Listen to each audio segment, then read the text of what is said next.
इस मंत्र के स्मरण मात्र से पितृदोष से मुक्ति मिलती है। जो मनुष्य नित्य तर्पण नहीं कर पाते हैं वे इस मंत्र को सुने अथवा जपे। इससे पितरों की अपार कृपा प्राप्त होती है। पितृदोष से मुक्ति का यह सबसे सरल मंत्र है।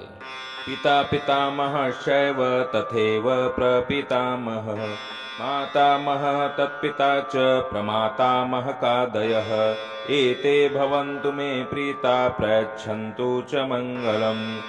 पिता पितामहः शैव तथैव प्रपितामहः मातामहः तत्पिता च प्रमातामहकादयः एते भवन्तु मे प्रीता प्रयच्छन्तु च मङ्गलम्। पिता पितामहः शैव तथैव प्रपितामहः मातामहः तत्पिता च प्रमातामहकादयः एते भवन्तु मे प्रीता प्रयच्छन्तु च मङ्गलम्। पिता पितामहः शैव तथैव प्रपितामहः मातामहः तत्पिता च प्रमातामहकादयः एते भवन्तु मे प्रीता प्रयच्छन्तु च मङ्गलम्। पिता पितामहः शैव तथैव प्रपितामहः मातामहः तत्पिता च प्रमातामहकादयः एते भवन्तु मे प्रीता प्रयच्छन्तु च मङ्गलम्। पिता पितामहः शैव तथैव प्रपितामहः मातामहः तत्पिता च प्रमातामहकादयः एते भवन्तु मे प्रीता प्रयच्छन्तु च मङ्गलम्।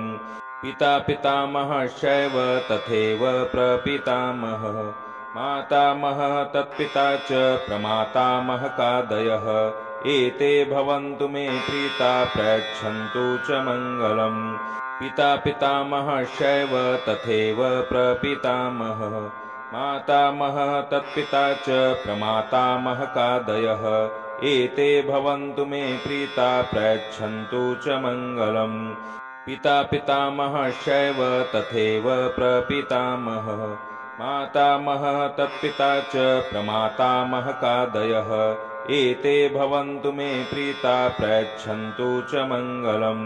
पिता पितामहः शैव तथैव प्रपितामहः मातामहः तत्पिता च प्रमातामहकादयः एते भवन्तु मे प्रीता प्रयच्छन्तु च मङ्गलम्।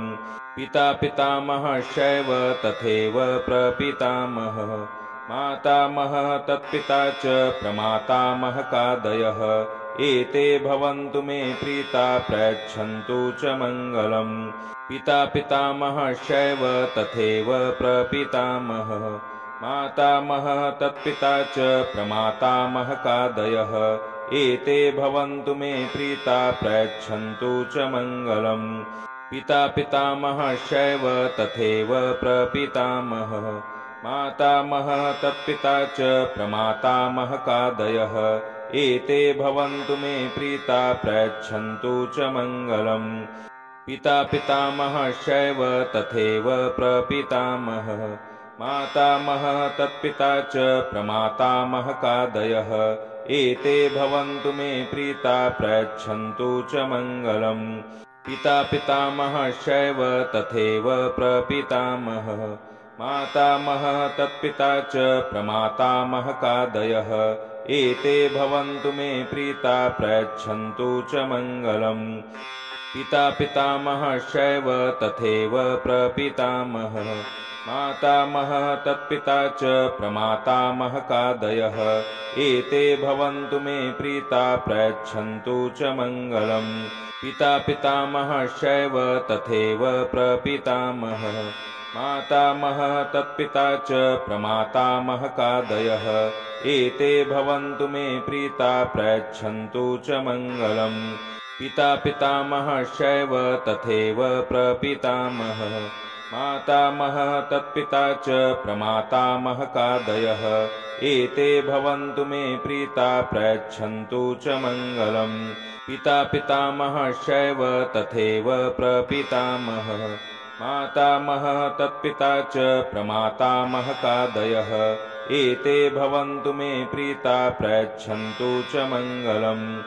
पिता पितामहः शैव तथैव प्रपितामहः मातामहः तत्पिता च प्रमातामहकादयः एते भवन्तु मे प्रीता प्रयच्छन्तु च मङ्गलम्।